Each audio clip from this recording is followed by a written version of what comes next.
उत्तर प्रदेश से खबर सुना होगा कि संभल के अंदर मस्जिद सर्वे के दौरान काफी बड़ी हिंसा देखने को मिली, जिसके अंदर कुछ लोग मारे भी गए। लेकिन ये मामला अभी खत्म भी नहीं हुआ था। उसके पहले अजमेर से एक बहुत बड़ी खबर सामने आ रही है। देखिए, कल यहां पर एक पिटीशन फाइल किया गया लोकल कोर्ट में और कोर्ट ने उस पिटीशन को एक्सेप्ट भी कर लिया। और पिटीशनर के द्वारा यह क्लेम किया गया है कि जो अजमेर शरीफ दरगाह है, काफी फेमस है, आपने कई बार देखा होगा, जो फॉरेन डिग्नेटरीज हैं वो भी जब आते हैं भारत तो अजमेर शरीफ जाते हैं, तो वहां पर अजमेर शरीफ दरगाह के नीचे एक शिव मंदिर हुआ करता था, ऐसा क्लेम किया गया। ये खबर आप देख सकते हो। Rajasthan court agrees to hear plea claiming Ajmer Sharif dargah as Shiv temple. Rajasthan के अंदर जो अजमेर शहर है वहां पर एक अदालत ने एक नोटिस जारी किया है। किसको? आर्कियोलॉजिकल सर्वे ऑफ इंडिया को और केंद्र सरकार को। और यह नोटिस तब जारी किया गया जब यहां पर एक पिटीशन फाइल किया गया था उस कोर्ट के अंदर, और यह क्लेम किया गया कि अजमेर शरीफ दरगाह, जो कि आपको पता है मोइनुद्दीन चिश्ती का, जो सूफी सेंट मोइनुद्दीन चिश्ती हैं, उनका दरगाह है, यहां पर शिव टेंपल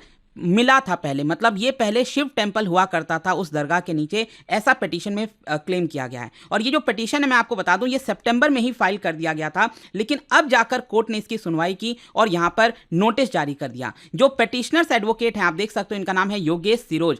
उन्होंने यहां पर यह कहा है कि जो सिविल जज हैं मनमोहन चंदेल, उन्होंने ये ऑर्डर पास किया और नोटिस जारी किया अजमेर दरगाह कमेटी को, मिनिस्ट्री ऑफ माइनॉरिटी अफेयर्स को और आर्कियोलॉजिकल सर्वे ऑफ इंडिया को, जिसका ऑफिस नई दिल्ली में है, और उनसे रिस्पांस मांगा है, उनसे पूछा है। और क्लेम यह किया जा रहा है इस पूरे पिटीशन के अंदर कि क्योंकि यहां पर पहले हिंदू टेंपल हुआ करता था, इसकी वजह से हिंदूज को वहां पर अलाउ करना चाहिए। अब देखिए, इंपॉर्टेंट इसलिए हो जाता है क्योंकि रिसेंटली आपने देखा होगा कुछ ऐसा ही क्लेम यहां पर देश के बाकी जो स्थल है वहां पर भी किया गया है, जैसे कि वाराणसी के अंदर, मथुरा के अंदर, और रिसेंटली जो संभल वाला मैंने आपको एग्जाम्पल बताया जहां पर काफी बड़ा क्लैश देखने को मिला था, वहां पर भी लगभग यही चीज हुई थी। कोर्ट के अंदर यहां पर पिटीशन फाइल किया जाता और कोर्ट ने अलाउ कर दिया सर्वे करने के लिए, और सर्वे के दौरान, जो सेकंड सर्वे किया जा रहा था, उसी के दौरान काफी बड़ी हिंसा देखने को मिली। लेकिन क्वेश्चन ये है कि पिटीशनर्स आखिरकार कह क्या रहे हैं। देखो, यहां पर पिटीशनर्स का ये कहना है कि जो मस्जिद बनाया गया, ये जो दरगाह बनाया गया अजमेर शरीफ, ये एक पुराने टेंपल को तोड़कर बनाया गया है। यहां पर विष्णु गुप्ता, आपने देखा होगा, कई सारे मामले में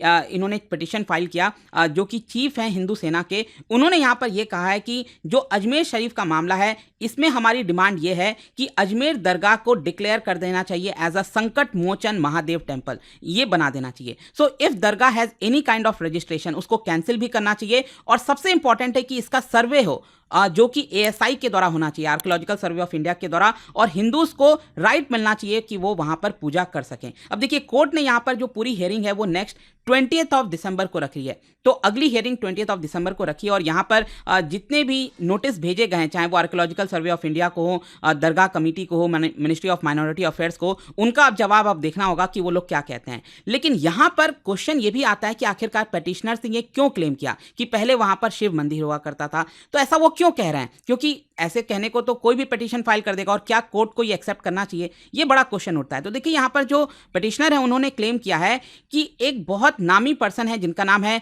हरबिलास सारदा, और ब्रिटिश रूल के दौरान उन्होंने कई सारे इंपॉर्टेंट पोजीशंस पर रहे थे, और 1910 में उन्होंने एक किताब लिखी थी जहां पर अजमेर शरीफ दरगाह पर हिंदू टेंपल का जिक्र किया था। उन्होंने अपने बुक में यहाँ पर लिखा था, एक्चुअली वो सारदा जो हैं, हरबिलास सारदा, वो एक जज भी रह चुके हैं, पॉलिटिशियन भी थे, एकेडमिक भी थे। उन्होंने ये बुक लिखी थी, तो उस बुक के अंदर ये कहा था कि ट्रेडिशनली ये कहा जाता है कि सेलर के अंदर, मतलब दरगाह के सेलर के अंदर महादेव का इमेज है, मूर्ति है, वहाँ पर एक टेंपल है, एंड वहां पर हर दिन जो चंदन है, सैंडल, वो एक तरह से लगाया जाता था ब्राह्मण फैमिली के द्वारा, ऐसा उन्होंने अपने बुक के अंदर क्लेम किया। और पिटीशनर्स का ये कहना है कि देखिए, ये जो हरबिलास सारदा जी हैं वो काफ़ी नामी पर्सन हैं, अजमेर के अंदर उनके नाम से रोड्स हैं, तो हमें उनके बात को सीरियसली लेना चाहिए और कम से कम एक सर्वे कराना चाहिए ताकि सच्चाई सामने आ सके। और साथ ही साथ उन्होंने ये भी क्लेम किया कि अजमेर स्ट्रक्चर को कंस्ट्रक्ट किया गया था after demolishing Hindu and Jain temple, जो हिंदू और जैन टेंपल थे उसको डिस्ट्रॉय करके।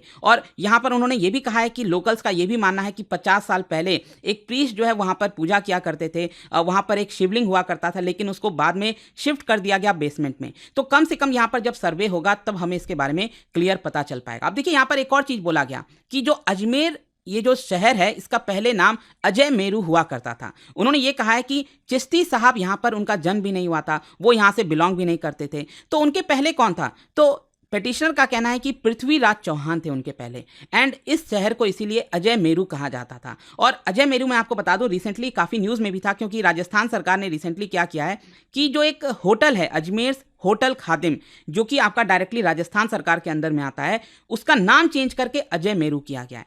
तो ये भी आपको लिंक देखने को मिलेगा। खैर क्वेश्चन ये है कि अब मुस्लिम साइड का क्या कहना है, जो दरगाह कमेटी है वो यहाँ पर क्या कह रही है। देखिए जो सेक्रेटरी हैं उनके सैयद सरवर चिश्ती, उन्होंने यहाँ पर आर्गुमेंट दिया और कहा है कि हिंदू साइड जो भी कुछ कह रहा है कि पहले शिव मंदिर हुआ करता था, ये बिल्कुल भी बेसलेस है, ये गलत है। ये इस तरह के जो फ्रिवलेस असर्शंस होते हैं उसकी वजह से देश की जो कम्युनल हार्मनी है वो एक तरह से बिगड़ती है। और दरगाह तो एक तरह से मोस्ट रेवर्ड प्लेसेस हैं मुस्लिम्स के लिए आफ्टर मक्का एंड मदीना, जो अजमेर शरीफ दरगाह की हम बात कर रहे हैं। और इसी की वजह से इस तरह के जो एक्शंस हैं वो कहीं ना कहीं दुनिया भर में जो डिवोटीज़ हैं दरगाह के, उनकी आस्था को चोट पहुंचता है। एंड ये एक मजाक नहीं है, this is not a joke that हर दिन कोई ना कोई क्रिमिनल जो है आकर नया क्लेम कर देता है। 2007 में एक पर्सन है भावेश पटेल, उनको अरेस्ट किया गया था बॉम्ब ब्लास्ट केस में, दरगाह में जो बॉम्ब ब्लास्ट हुआ था।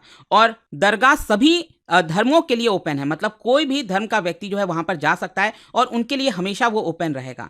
तो एक तरह से उन्होंने ये कहा है कि इस तरह के केस लाकर जानबूझकर जो मुस्लिम कम्युनिटी है उनके अंदर हेट्रेट फैलाने की कोशिश की जा रही है। लेकिन देखिए उससे भी ज़्यादा इंपॉर्टेंट यहाँ पर उन्होंने क्लेम क्या किया है कि ये जो पिटीशन है ये एक तरह की कॉन्स्पिरेसी है जो 3 साल पहले स्टार्ट हुई थी। जो विष्णु गुप्ता है वो तो जस्ट एक मछली है पॉन्ड में, तालाब में, कहीं ना कहीं इसके पीछे एक बहुत बड़ी कॉन्स्पिरेसी रची जा रही है ताकि देश भर में जितने भी इस तरह के जगह हैं, फेमस प्लेसेस हैं, उनका नेचर चेंज किया जाए। यहाँ पर उनका ये कहना था कि देखिए अफगानिस्तान से लेकर इंडोनेशिया तक यहाँ पर जो प्लेस है वो सभी मुस्लिमों के द्वारा माना जाता है। तो क्वेश्चन ये है कि आखिरकार वो इस चीज़ को कॉन्स्पिरेसी क्यों बता रहे हैं और 3 साल पहले क्या हुआ था ऐसा, मैं आपको बताता हूं। एक्चुअली आप सबको याद होगा 1991 का एक कानून है प्लेसेस ऑफ वर्शिप एक्ट। ये कानून क्या कहता है, ये कहता है कि जो भी रिलीजियस कैरेक्टर है किसी भी प्लेस ऑफ वर्शिप का, चाहे वो कोई दरगाह हो, मस्जिद हो, कोई मंदिर हो, चर्च हो, कोई भी हो, अगर वो 15 अगस्त 1947 को जो भी उसका कैरेक्टर था कि अगर वो मस्जिद है तो वो मस्जिद ही रहेगा, अगर वो मंदिर है तो वो मंदिर ही रहेगा, उसका नेचर, उसका जो कैरेक्टर है वो चेंज नहीं किया जा सकता। ये नरसिम्हा राव जी की सरकार में 1991 में कानून लाया गया था। लेकिन अभी रिसेंटली हुआ क्या है ना, अगर आपने देखा होगा कि कई सारे जगहों के जो पिटीशंस हैं उसको एक्सेप्ट किए गए हैं और इसी की वजह से रिसेंटली आपको याद हो डीवाई चंद्रचूड़ जी को भी क्रिटिसाइज किया जा रहा है। अभी रिसेंटली वो रिटायर हुए हैं चीफ जस्टिस के पद से। तो उन्होंने क्या किया था 3 साल पहले मई 2022 में, उन्होंने ये कह दिया था कि भले ही यहाँ पर किसी भी रिलीजियस प्लेस का नेचर नहीं चेंज किया जा सकता। ध्यान से सुनिएगा, डीवाई चंद्रचूड़ ने अपने जजमेंट में ये कहा था कि 1991 के कानून के अकॉर्डिंग भले ही यहाँ पर किसी भी रिलीजियस प्लेस का नेचर नहीं चेंज किया जा सकता, लेकिन उसकी इंक्वायरी की जा सकती है। आई होप आप समझ पा रहे होगे। जैसे कि मान लीजिए अगर कोई मंदिर है या फिर कोई मान लो मस्जिद है, ठीक है, तो मस्जिद का नेचर नहीं चेंज किया जा सकता कि उसको वापस से मंदिर बना दिया जाए या फिर चर्च बना दिया जाए, लेकिन हम उसकी इंक्वायरी भले ही कर सकते हैं।